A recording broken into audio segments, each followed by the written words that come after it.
here, from Salt Lake. I moved around a little bit, but I started snowboarding maybe a couple years ago, probably 3 or 4 years ago. I kind of got into it on my own, surprisingly, even though I grew up here.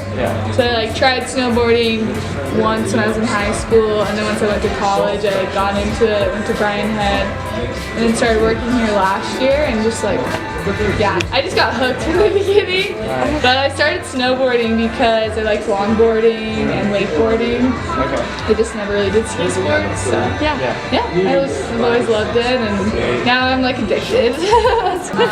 So I learned how to snowboard 2 seasons ago, but I moved here after I became proud of the club, and then I've been working at Brighton, so I'm a liftie over at Crest.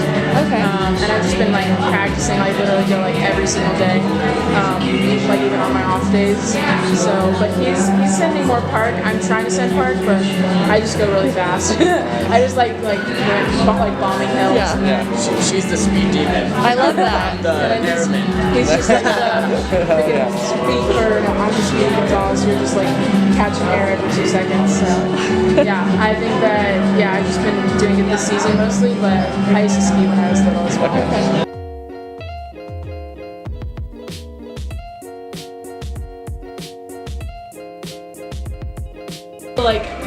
Snowboarding is more dominant here because a lot of people from California came in, and then the surfers were snowboarding, and Brighton was kind of that first resort that got that culture. I feel we're very respected here. I feel everyone, that's why I know why I love it, is everyone's equal. It's there's cool people in the park doing snowboarding, skiing, everything. And you can do anything here too, which is awesome. But if you go to a different resort like Park City or Deer Valley, it's definitely more skier dominant because snowboarding is a newer thing since Cali culture came over. But I mean Brighton, it's awesome. I feel more people snowboard here than ski. But for sure. So I'm actually a newcomer because this is my 3rd day here, first time ever at Brighton. I've been to Park City once, 5-6 years ago maybe, but there was no issue coming here, boarding,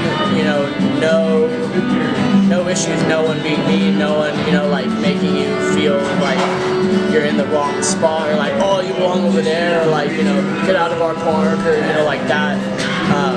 But I can't really speak too much about the community. But as a newcomer, that's seamless transition. Awesome.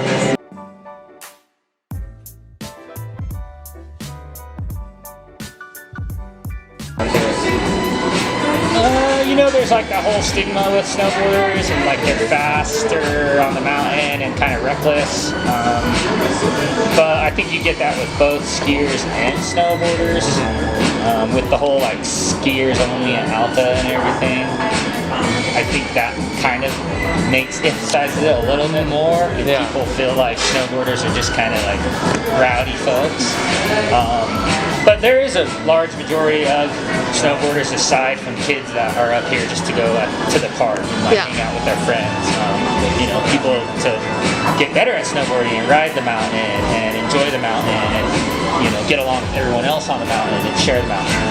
Yeah, I think it depends really. I'm sure it's probably more cliquey at certain resorts, I think. I honestly don't have that many friends that snowboard though, so I feel I'm not really in any the bulk of the community or anything. So yeah, I can see it being cliquey for sure. I find when I go to Snowbird, it's definitely different atmosphere from being at a Brighton per se. It's a little bit more of a fast-charged pace at other resorts. I think snowboarders definitely do get a bad reputation in Utah, especially Utah, from California and Oregon. I would say, there's a diversity in the difference of how people ride. Skiers tend to especially beginner skiers tend to go back and forth, and that can cause snowboarders to kind of conflict with skiers in that way. I hear that a lot. Shred it, don't sled. It all comes down to shred it, don't sled it. And yeah, sporters do get that stigma of like, you know, taking out runs and, you know, taking good snow from everybody else. But at the same time, I mean, you get that at certain resorts.